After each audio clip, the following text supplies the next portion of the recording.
찬양만 들어도 다 은혜가 되는 것 같아요. 우리 청년들 예배 찬양도 그렇고 특성도 그렇고 그리스 찬양도 오늘따라 더 잘 하시는 것 같은데 너무너무 감사합니다. 성령의 감동을 주셔서 큰 은혜 끼쳐주셔서 감사를 드립니다.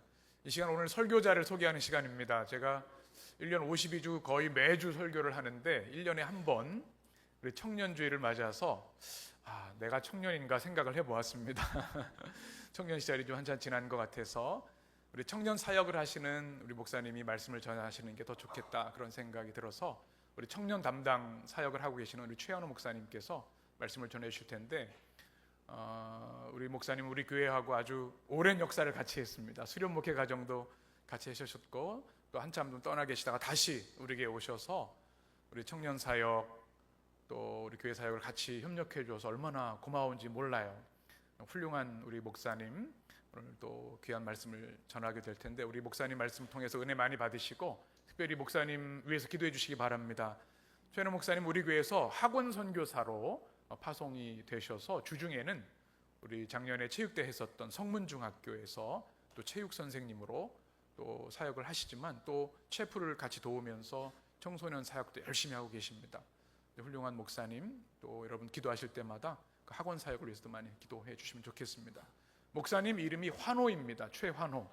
그래서 이 시간 큰 환호의 박수로 말씀을 청해 듣겠습니다.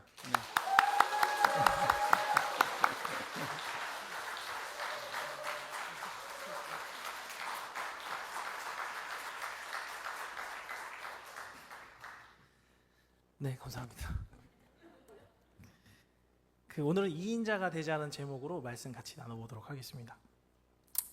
저희 아버지 세대 때는 설교 준비할 때 주석으로 설교 준비를 하셨어요. 그래서 제가 어렸을 때 기억으로 아버지 진짜 이따만한 주석을 펴놓고 설교 준비를 하셨던 게 생각이 나고 지금도 집에 가면 아주 누렇게 된 주석책을 지금도 보시면서 설교 준비를 하십니다. 그러다가 이제 세대가 지나면서 인터넷이 발달해서 막 이제 인터넷으로 설교 찾아보고 예화 찾아보고 이런 시대가 됐는데 이게 또 지나서 이제는 뭘로 하냐면 AI로 설교를 찾습니다. 시대가 정말 많이 바뀌었어요. 그래서 그 성경만 연구하는 AI가 또 따로 있습니다. 설교하기가 너무나도 유용해지고 다양해져서 제가 AI를 또 발맞춰서 사용해서 어떻게 하면 은혜로운 설교를 할 수가 있니?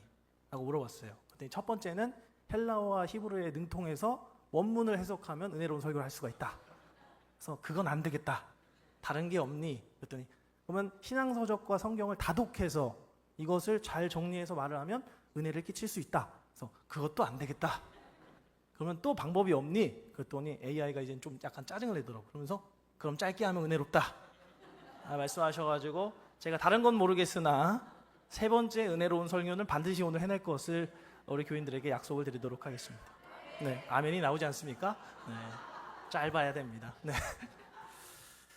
제가 지금 문제를 하나 낼 텐데요. 맞추시는 분에게는 우리 청년부에서 진행하는 1일 카페 자유이용권을 드리도록 하겠습니다.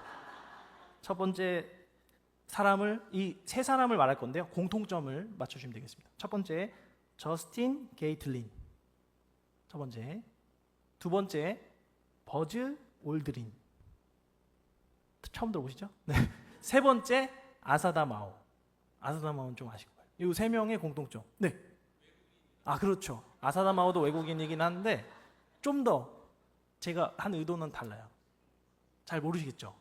그럼 제가 이 인물들을 한 번 더 얘기할 텐데 그럼 이제 감이 네. 2인자 맞습니다. 설교 제목을 아시면 다 눈치가 있으면 그 설교 청년은 1일 카페를 팔아야 되는 입장인데 자기가 먹겠다고 저렇게 좋습니다. 네. 우리 꼭 이용하시기 바랍니다. 자유이용권 드리도록 하겠습니다. 이번에 오늘 저희 미숫가루가 추가됐어요. 그래가지고 저희가 3스푼 넣어드리겠습니다. 그래서 제가 이 인물들을 얘기하면 바로 떠올릴 수가 있습니다. 우사인 볼트, 닐 암스트롱, 김연아입니다. 이 세 명의 공통점은 뭘까요? 1인자입니다. 1인자. 여러분 저스트 게이틀린은요 리우 올림픽 때 2등을 했습니다. 2등. 우사인 볼트 다음으로 들어간 사람. 그러니까 미국에서 제일 빠르고 전 세계에서 2등인데 아무도 기억을 못합니다. 버즈 올드린은요 닐 암스트롱 아시죠? 달에 첫 번째로 도착한 사람. 이 사람은 닐 암스트롱 다음에 도착했어요. 버즈 올드린. 근데 아무도 모릅니다. 전 세계에서 달에 두 번째로 도착했는데 그래서 여러분 토이스토리라는 만화 보시면 거기 버즈가 나오거든요. 그게 이 사람 이름에서 따온 겁니다. 그래서 버즈 올드린이고 세 번째는 아사다 마오입니다. 아사다 마오. 역대 일본 최고의 재능 정말 피겨스케이팅의 정말 여왕 이러면서 또 일본에서 엄청 막 공주네 뭐네 이러면서 엄청 이뻐했는데 한국에 있는 김연아에게 더 천대적인 김연아에게 2위 자리로 밀려난 안타까운 선수입니다. 그래서 여러분 참 안타깝게도 한국인에게는 또 이렇게 간추려서 명언을 만드는 속담이라는 게 있지 않습니까? 그래서 이런 속담이 있습니다. 1등만 기억하는 더러운 세상이라는 속담이 있어요. 그래가지고 우리가 다 1등만 기억합니다. 2등 기억 못해요. 3등은 더 기억을 못합니다. 그래서 항상 뭘 가르치죠? 1등이 되어라. 1등이 되어라. 1등. 제일 좋은 회사 어디 들어가야 돼요? 대기업 들어가야 돼요. 대기업. 어느 중소기업에서 너무 화가 나가지고 회사명을 대기업으로 했대요. 하도 대기업만 찾아가지고 회사 이름이 대기업이에요. 네. 얼마나 좋습니까? 네. 그래가지고 다 1등만 원하고 이 세상은 서열사입니다. 서열사에. 여러분 우리나라가 제일 빠르게 하는 게 뭔지 아세요? 어떤 뭐가 나오면 등급을 매겨요. 그거를 젊은 세대들은 티어라고 합니다. 티어. A등급, B등급, C등급, D등급 이걸요 SNS에 엄청나게 돌아다녀요. 막 서울의 집 A등급, B등급, C등급, A등급 강남, 용산 뭐 이런 게 다 떠요. 그래가지고 등급이 나오고 요즘은 마라톤이 유행이지 않습니까? 운동화가 등급이 있어요, 여러분. A등급, B등급, C등급, D등급. 자동차는 있을까요, 없을까요? A등급, B등급, C등급, D등급 있어요. 네 연봉에는 이 차를 타야 된다. 이런 게 나와요. 놀랍지 않습니까? 그리고 여러분 더 놀라운 것은 우리가 되게 선호하는 외제차. 외제차를 우리가 왜 탈까요? 제일 큰 장점. 하차감. 차에서 내릴 때 그를 바라보는 눈빛. 그를 쳐다보는 부러움. 이 장점 때문에 외제차를 탄다고 합니다. 하차감. 승차감이 아니에요. 하차감. 사람 많은 데서 문 열고 내릴 때 하차감으로 인해서 우리가 외제차를 많이 산다고 하죠. 저희 학교 선생님께서 되게 근검절약하는 선생님이에요. 나이가 50이 넘으셨는데도 모닝을 타세요. 모닝. 근데 얼마 전에 차를 제네시스로 바꾸신 거예요. 기독교인답게 창세기로 바꾸셨는데 그래서 왜 바꾸셨냐 그러니까 자기가 모닝을 타니까 여러 차들이 빵빵거리고 막 엄청 무시를 하더라는 거예요. 막 오토바이도 지나가면서 빵빵거리고. 근데 제네시스로 바꾸니까 아무도 경적을 안 울린다는 거예요. 너무 안타깝지만 이게 대한민국 현실을 반영해 주는 거라고 저는 생각이 듭니다. 그래서 우리가 다 큰 차 좋은 차 타려는 이유가 무시받지 않으려고 그 순위 안에 들으려고라고 저는 생각을 하거든요. 그래서 오늘 안에 보시면 2인자가 오늘 설교 본문에 나옵니다. 누구냐면 바로 아나니아입니다. 1인자는 누구겠어요? 당연히 네, 사도 바울입니다. 사도 바울. 여러분 사도 바울은 다 기억하시는데 아나니아는 여기서 한 번 잠깐 나오고 안 나와요. 여러분 아나니아에 대한 다른 기억을 갖고 계십니까? 지금 로마 바티칸에 가면 누구의 동상이 세워져 있죠? 아나니아의 동상은 없습니다. 그러나 누가 있죠? 사도 바울에 대한 동상은 있어요. 성인으로 취급받고 있고요. 누가 봐도 사도 바울이 더 높게 칭송받는 1인자라는 겁니다. 이 본문 안에서. 근데 더 열받는 게 뭐냐면 그는 어떤 사람이죠? 사도 바울은 예수님 믿는 자를 핍박하는 사람이었어요. 핍박하는 사람. 지금으로 치면 이단인 거예요. 근데 이 사람이 다메섹으로 누구를 잡으러 갑니까? 대제사장한테 권한을 받았다는 것은 우리나라로 치면은 이제 이만희한테 권한을 받아서 저 예수 믿는 정통파에 가서 추수꾼을 해라. 이거랑 똑같은 거예요. 또 가고 있는데 예수님이 나타납니다. 사울아 사울아 네가 핍박한 예수다. 이렇게 하면서 눈이 멉니다. 눈이 멀죠? 그러고 나서 그가 이제 3일 동안 며칠 동안 이제 먹지도 못하고 그냥 주저앉아 있었어요. 그때 아나니아한테 하나님께서 환상 중에 나타나십니다. 여러분 예수님 환상 볼 정도면 믿음이 좋을까요? 나쁠까요? 꽤 좋아야 됩니다. 꽤 좋아요. 저도 아직 보지 못했어요. 예수님을 환상 중에 보지 못했기 때문에 아나니아보다 한참 레벨이 낮습니다. 티어로서 바닥이에요. 거의. 그래가지고 아나니아 환상 중에 나타나서 뭐라고 하셨을까요? 예수님이 야, 그 이단 잡으러 온 애가 있는데 걔를 저 멀리 추방하여라 이렇게 할 줄 알았는데 어떻게 하십니까? 네가 직접 집가까지 가서 걔 눈에 안수를 해주고 걔를 고쳐주라고 얘기합니다. 열받아요, 안 받아요? 열받죠. 너무 열받아요. 더 열받는 거 말씀해 드릴까요? 13, 14절을 제가 지금 띄워드릴 주실 수 있을까요? 13, 14절 안 되면 제가 읽겠습니다. 자, 13절, 14절을 보시면 아나니아가 대답하되 주여 이 사람에 대하여 내가 여러 사람에게 듣사온즉 그가 예루살렘에서 주의 성도에게 적지 않은 해를 끼쳤다 하더이다. 여기서도 주의 이름을 부르는 모든 사람을 결박할 고난을 대제사장들에게서 받았나이다 하거늘 이라고 되어 있습니다. 그러니까 본 적도 없는데 소문으로 들었어요. 너무 악독하다는 것을. 그래서 아나니아가 바울을 알고 있었어요. 그런데 15절이 제일 기가 막힙니다. 뭐라 그러냐면 주께서 이르시되 가라, 이 사람은 내 이름으로 이방인과 임금들과 이스라엘 자손들에게 전하기 위하여 택한 나의 그릇이라 라고 얘기합니다. 어떻게 하겠다는 거예요? 이 사람을 크게 쓰시겠다는 거예요. 크게 쓰시겠다는 거예요. 그러니까 열받습니까? 안 열받습니까? 열받죠.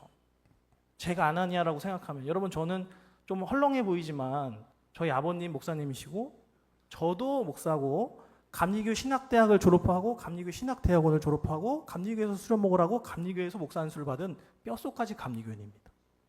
그러면 저랑 스님이 있다고 칩시다. 하나님이 누굴 쓰셔야 됩니까? 저를 써야죠. 제가 11년을 투자했는데 저 31살에 목사 안수 받았거든요. 한 번도 쉬지 않고. 네? 근데 스님을 쓸 테니까 너가 가서 안수해줘라? 열받죠. 하나님 왜 그러십니까? 잠깐 잘못 보신 것 같은데 저도 저 스님만큼 머리도 더 빡빡 밀 수 있고 회색도 더 잘 어울려요. 차라리 저를 써주세요. 이럴 텐데 어떻게 합니까? 하나님께서 그 사람 쓸 테니까 그 사람 가서 안수해주라고 얘기해요. 그래서 제가 고민을 해봤어요. 왜 바울을 쓰셨을까? 하고 많은 사람 중에. 여러분 이런 생각을 해보게 됩니다. 우리가 신천지 믿는 사람들 구원해야 되잖아요. 저처럼 한 번도 이단을 경험해보지 못하고 이단을 멀리하고 이단을 배척하는 사람이랑 신천지에 깊숙이 빠졌다가 회심하고 돌아온 사람이랑 둘 중에 누가 신천지를 전도하면 더 효과적일까요? 신천지 빠졌다가 돌아온 사람이 그들을 전도할 때 가장 용이하다는 겁니다. 사도 바울은 예수 안 믿는 사람 핍박하던 사람이에요. 그 사람이 예수를 믿으면 어떻게 됩니까? 바울을 따르던 자들을 전도하기가 가장 용이하다는 거죠. 하나님은 거기까지 보신 거예요. 개인의 욕심이 아니라. 근데 문제는 무엇이냐면 이 사람 기도를 해주고 눈을 떴습니다. 그 다음에 바울이 어떻게 됐죠? 이제 먹습니다. 먹어요. 며칠 동안 뭐 했냐고 하면 여기 보시면 안 나오지만 19절을 제가 읽으면 음식을 먹으며 강건하여 지니라. 그리고 사울이 다메섹에 있는 제자들과 함께 며칠을 있었다라고 나옵니다. 그러니까 제자들에게 같이 있었겠죠. 먹고. 그럼 뭘 했을까요? 예수님 제자들이랑. 뭐 했을까요? 예수님에 대해서 배웠겠죠. 예수님에 대해서 얘기를 나눴겠죠. 그러면서 그가 한 번도 경험하지 못한 예수님에 대한 얘기를 배웠다라는 것이죠. 그래서 바울이 어떻게 됩니까? 사울이었던 자가 어떻게 됩니까? 바울이 됩니다. 어떻게 되죠? 예수를 영접한 자가 되었다라는 것이죠. 근데 여러분 여기서 위로되는 게 있어요. 뭐냐면 16절에 보시면 그가 내 이름을 위하여 얼마나 고난을 받아야 할 것을 내가 그에게 보이리라 하시니라고 되어 있습니다. 그럼 바울이요 어떻게 죽었는지 정확하게 나와 있지는 않지만 우리가 역사적으로 봤을 때 십자가에 거꾸로 매달려서 죽었다고 나와 있거든요. 그러니까 나는 예수님처럼 감히 똑같이 죽을 수가 없다 해서 고난받다가 핍박받다가 거꾸로 박혀서 죽었다는 게 설입니다. 설이고요. 두 번째로 평생 혼자 살았습니다. 평생 혼자 살았고요. 세 번째로 몸에 가시가 있었어요. 그러니까 그 가시가 정확하게 뭔지 모르겠지만 지병이었을 거라고 생각이 듭니다. 그거를 3번이나 낫게 해달라고 예수님한테 하나님한테 기도했어요. 안 나았어요. 평생 고난받고 선교하고 핍박받고 고난받다가 십자가에 거꾸로 매달려서 죽었습니다. 자, 1인자가 되고 싶나요? 아니라는 거죠. 우리가 동전의 양면이 있듯이 1인자를 너무 부러워하죠. 여러분. 손흥민 부럽죠? 김연아 부럽죠. 광고를 몇 개 찍습니까? 너무 대단해요. 국민적인 칭송을 받고 말이에요. 근데 중요한 건 뭐예요, 여러분? 동전에는 양면이 있다는 것이죠. 손흥민 선수 독일 유망주 3명으로 뽑혔습니다. 독일로 갔어요. 그때 어떻게 했을까요? 아버지가 다 버리고 쫓아갑니다. 손흥민 선수가 낮에 훈련받을 때 아버지가 그 땡볕에서 보고 있어요. 이렇게 쟤 어떻게 훈련하나 하루 종일 보고 그날 저녁에 피드백해주고 잘 데가 없어서 그 독일 그 유소년들 기숙사에 같이 잤어요. 아빠가. 그렇게 10대 시절을 보내고 매일 훈련하고 또 남아서 훈련하고 그렇게 해서 어떻게 됐습니까? 프리미어리그 득점왕이 됐어요. 이건 아시아에서 있을 수가 없는 일이에요, 여러분. 그럼 손흥민이 태어난 거예요. 그러니까 일본이 제일 배 아파하는 게 뭐냐면 우리는 열심히 노력해서 유소년을 키우면 갑자기 한국에서 천재가 나타나가지고 그걸 압살해. 그러니까 아사다마오를 막 키웠어. 갑자기 김연아 나타나. 압살해. 축구선수 막 유소년을 키웠어. 손흥민 나타나. 압살해. 그러니까 대한민국은 복받은 나라예요. 정말 이렇게 하나님 잘 믿고 천재를 내려주시지 않습니까? 만들래도 못 만들어요. 네. 그래서 여러분 1등에게는 항상 어둠이 따릅니다. 김연아 선수요. 볼모지잖아요. 우리나라가. 아버지가 교수님이에요. 빚이 어마어마했다고 해요. 목동 아이스링크를 빌려야 돼. 대관. 얘 때문에 한 명 때문에. 밤 10시까지 돌고 타는 거예요. 김연아 선수가 골반이 돌아가 있어요. 여러분. 하도 오른쪽으로만 돌아가죠. 그리고 동창 아세요? 동창? 동상 전에. 네, 추운 데 가면 쩌릿쩌릿한 거. 그게 있어요. 20대였는데. 왜 그럴까요? 맨날 빙판 타고 맨날 넘어지고 빙판에서 노니까. 근데 우리가 그런 건 알아요? 몰라요? 몰라요. KB 국민은행 광고만 본단 말이에요. 거기는 그게 안 나와요. 동창 걸린 게. 그래서 여러분 1인자가 되려면요. 어마무시한 고통과 아픔과 어려움이 있습니다. 그걸 알면요. 여러분 1인자 되고 싶지 않아요. 1인자 되고 싶지 않아요. 저는 담임 목사님이 얼마나 힘들고 어려운지 알고 있습니다. 여러분 잘 모르시죠? 목사님 이렇게 허허 웃으시면서 앞에서 이렇게 설교하시니까 뭐 걱정심이 없는 것처럼 보이겠지만 저는 저희 아버님도 목사님이었고 저희 목사님을 옆에서 지켜보고 어마무시하게 힘드세요. 그래서 목사님 위해서 기도를 많이 해주셔야 되는 거예요. 최전방에서 계시기 때문에. 그래서 저는 담임 목사님 되고 싶은 생각이 1도 없습니다. 저는 학원 선교사로서 평생 2인자로 살 생각이에요. 담임 목사님 하면은 머리 아파지거든요. 그래서 저는 2인자 옆에서 격려나 해주고 화이팅 이렇게 내일 아니니까 이렇게 하라고 그렇습니다. 그래서 중요한 게 뭐냐면 여러분 1인자 옆에는 항상 2인자가 있습니다. 아나니아가 없었으면 1인자 사도 바울이 없었어요. 여러분 손흥민 옆에는 누가 있었죠? 아버지가 있었습니다. 김연아 선수 옆에는 브라이언 코치가 있었고 엄마 아빠가 있었어요. 그리고 김연아의 빙판을 정리해주는 빙판 기사가 있었어요. 이 중에 하나라도 없으면 지금의 김연아는 없습니다. 뭔 말인지 아시겠어요? 손흥민 아버지가 손흥민보다 축구를 못해요. 그죠? 근데 축구를 가르칩니다. 가르치는 건 손흥민보다 잘하는 거죠. 그러니까 여러분 역할이 다 있다라는 겁니다. 역할이. 근데 그게 내가 2인자인 거를 받아들일 수 있느냐 없느냐의 차이라는 것이죠. 우리가 유명한 배우를 봅니다. 그 유명한 배우 뒷면에 누가 있죠? 매니저가 있습니다. 매니저. 하나부터 열까지 챙겨주고 스케줄 잡아주고 조율해주고 챙기는 매니저가 있어서 그 연예인이 있는 거죠. 혼자 그렇게 될 수가 없습니다. 절대로. 회사가 있든 누가 있든. 근데 다 앞에 나서는 거 하고 싶어 하죠. 당연히 나서는 거 싶고. 축구 선수가 좋겠어요? 축구 코치가 좋겠어요? 축구 선수가 좋죠. 앞에서 보이고 국민들의 환호를 받고. 하지만 반드시 코치가 필요하다라는 것입니다. 근데 만약에 하나님께서 너에게 너 코치해라. 아니면 월드컵 경기장에 있는 볼보이를 해라. 할 때 그걸 쉽게 납득을 할 수 있느냐고. 반드시 필요하고 반드시 해야 될 역할인데 그거를 내가 할 수 있느냐는 거죠.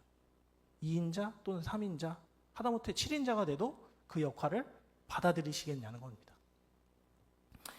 여러분 그럼 유식한 얘기를 조금 해보자면 아마데우스 영화 보셨나요? 아마데우스 뭔지 아세요? 볼프강 아마데우스 모차르트 중간 이름이 아마데우스입니다. 여러분 그 유명한 살리에르가 여기서 나옵니다. 살리에르가요 거기서 보면 기독교 집안이에요. 그래서 하나님 제가 하나님을 위한 섬기는 음악 궁중 악사가 되겠습니다. 그러니까 저에게 재능을 주세요라고 했어요. 근데 하나님께서 모차르트를 나타나게 하셨는데 모차르트 막 거기서 막 술 먹고 천박한 애로 나오거든요. 실제로는 그랬는지 모르겠습니다. 근데 술 먹고 막 장난으로 치면 기가 막힌 음악이 나오는 거예요. 그러니까 얘가 막 너무 배가 아파. 하나님 이럴 순 없다. 나는 신앙도 좋고 하나님을 잘 섬기니까 나에게 그 재능을 달라 했어요. 어떻게 됐을까요? 아무리 해도 모차르트 음악을 못 쫓아가는 거예요. 그래가지고 어떻게 하죠? 살리에르가 모차르트를 죽이리로 결심합니다. 그래가지고 그 장송곡을 작사해달라고 하고 막 뒤에서 모략을 하고 이래가지고 모차르트를 결국 죽음에 이르게 해요. 나중에 모차르트가 펜으로 이걸 쓸 수 있는 기운이 없을 정도로 땀을 흘리면서 침대에 누워있는데 그때 놀리려고 살리에르가 가요. 그래서 아이고 모차르트 어쩌다 이렇게 됐어 이러면서 놀리려고 갔는데 모차르트가 내가 마지막으로 작곡하고 싶은 게 있다. 대신 내가 못 쓰니까 살리에르 당신이 써달라 해가지고 살리에르가 모차르트가 막 흥얼거리는 걸 음표에 막 적어요. 근데 거기서 보면요 모차르트는 힘들어 죽으려고 하거든요. 제일 행복한 사람이 누구냐면 살리에르. 그 뛰어난 음악을 들으면서 적으면서 제일 행복해하는 거예요. 그래서 모차르트가 막 죽어가니까 안 돼 모차르트 조금만 더 얘기해줘 이러면서 그가 막 기쁘게 적어요. 그러니까 여러분 뭐냐면요. 2인자가 제일 행복할 때가 언제인 줄 아세요? 1인자랑 도와서 연합할 때예요. 도와서 연합할 때. 2인자가 1인자를 시기하고 괴롭히고 저걸 쫓아가려고 하잖아요. 그럼 불협화음이 나요. 모차르트가 죽음에 이르지 않습니까? 근데 제일 좋았던 게 뭐예요? 모차르트와 같이 연합하여서 작곡을 하니까 둘이 시너지가 엄청난 거예요. 그리고 2인자도 행복한 겁니다. 여러분 이게 중요합니다. 이게.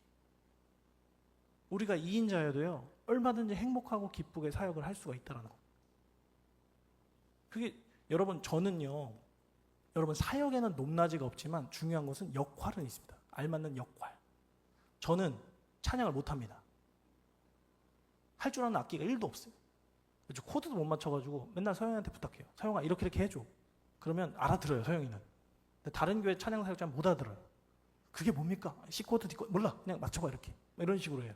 웬만하면 제가 찬양을 안 합니다. 저는 오로지 요거 레크레이션 이런 거 시키면 아주 그냥 해요. 그냥 1시간 하라도 하고 2시간 하라도 하고. 그럼 저한테 맡겨야 되는 역할은 뭐죠? 레크레이션 행사나 설교를 저한테 해주시면 저는 기분 좋게 할 수 있죠. 하나님이 각자에게 주신 역할이 있습니다. 역할이.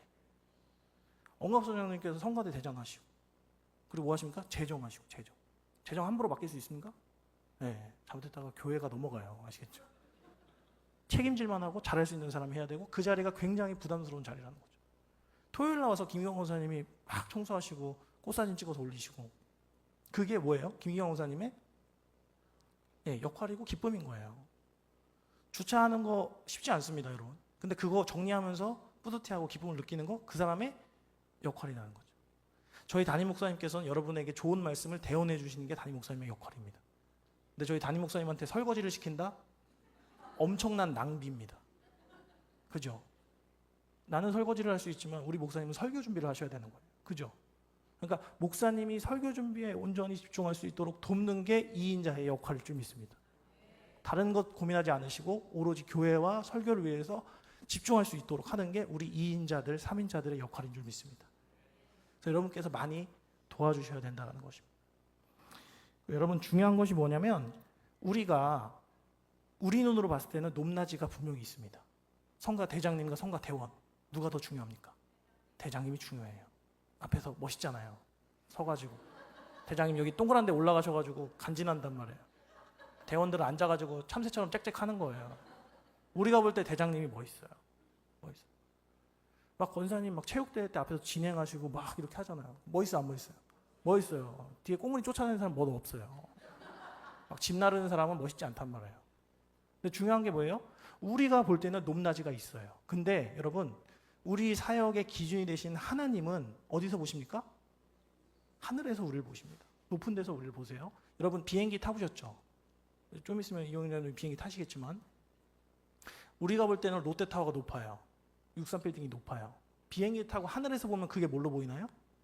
점으로 보입니다. 점으로. 63빌딩도 점, 롯데타워도 점이에요. 하나님이 보시기에 우리가 꽃을 가꾸는 거랑 성가대원을 하는 거랑 설거지를 하는 게 다를까요? 하나님이 볼 때는 다 똑같이 점이라는 거. 그 점이 모여서 한 가지 원을 그린다? 그 원이 뭘까요? 해림교회라는 거죠. 우리는 다 점입니다, 여러분. 우리가 하나로 이어지면 뭐가 되죠? 해림교회가 되는 거죠.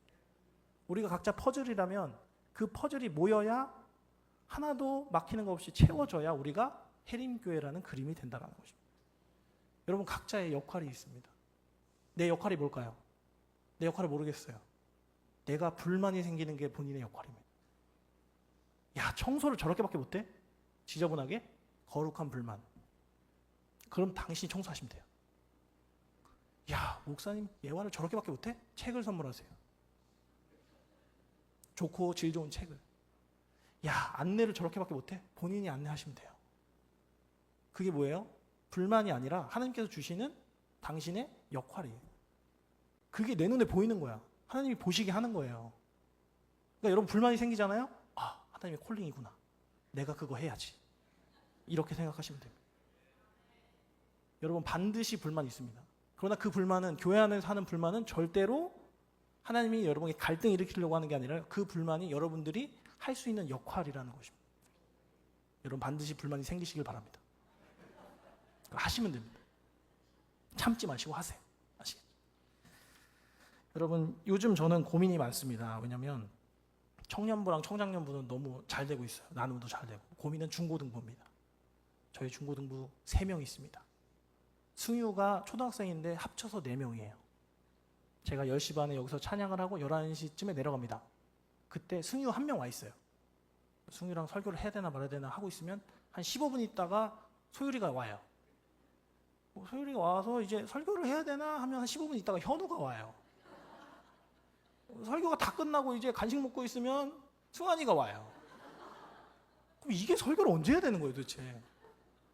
그리고 이것들이 각자 개성이 너무 강해가지고 메뉴 하나 정하는데도 너무 힘들어요. 막 얘는 짜장면이다, 얘는 뭐 햄버거다, 막 이래가지고 4명인데 회의를 해요. 회의를 뭐 먹으러 갈지.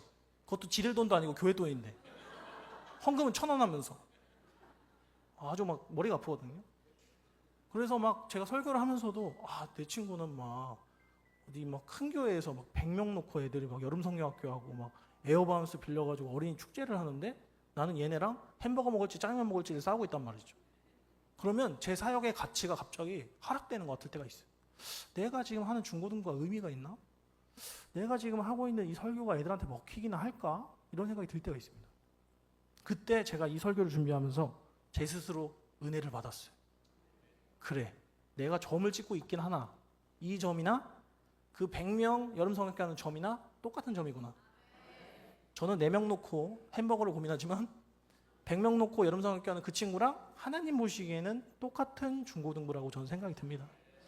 여러분, 사이즈에 너무 고민하지 마시기 바랍니다. 저희 교회에 이제 그 점에 엘리베이터가 생깁니다. 여러분, 놀라운 거예요. 정말 저는 저희 교회가 엘리베이터가 생길 거라고 상상도 못했어요. 엘리베이터가 생깁니다. 짐 가지고 5층에 올라갈 수 있어요. 여러분, 그게 어떻게 가능했죠?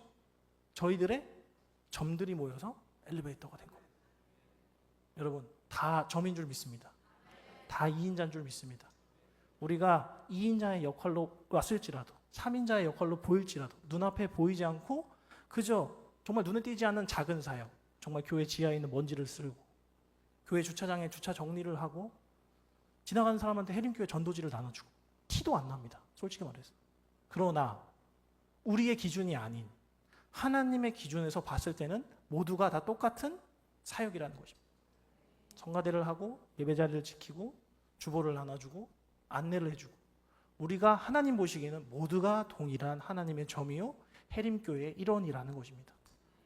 로마서 8장 28절 띄워주시고 마지막 마무리하도록 하겠습니다.